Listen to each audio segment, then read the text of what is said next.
Takole, rešite neenačbo. X-i so linearni, tako da lahko kar tole mogoče prepišemo, da dobimo občutek za tole neenačbo. 3 krat 1 minus x minus 2 krat x minus 2 je večje ali enako 6. Ok, če na hitrico samo ponovimo, kaj z neenačbami. Neenačbe se rešujejo podobno kot enačbe. Eno stvar je potrebno popaziti, in sicer, če delimo ali množimo z negativnim številom, se znak za neenakost obrne. Ostalo je pa vse enako kot enačbe, a ne? In zdaj najprej seveda odpravimo oklepaje. Dobimo 3 minus 3x minus 2x plus 4 je večje ali enako 6. Pa dajmo x-e skupaj, se pravi minus 5x plus 7 je večje ali enako 6. Neenačba je rešena, ko je x na eni strani, vsa števila in vse ostalo pa na drugi. X je večje ali manjše, ne? In zato zdaj še to 7 prestavimo na to stran.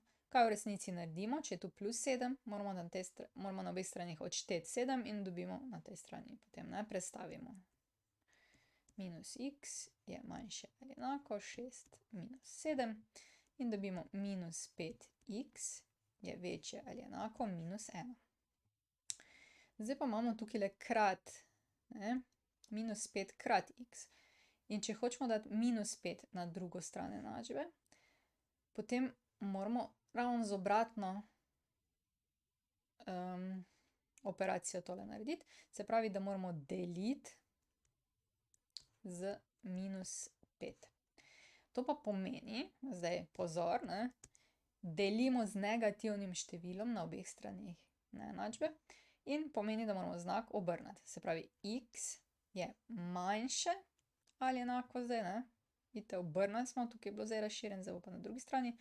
In to minus 1 deljeno z minus 5. Oziroma, ne, ker smo taki dobri matematiki, to napišemo v ulomku.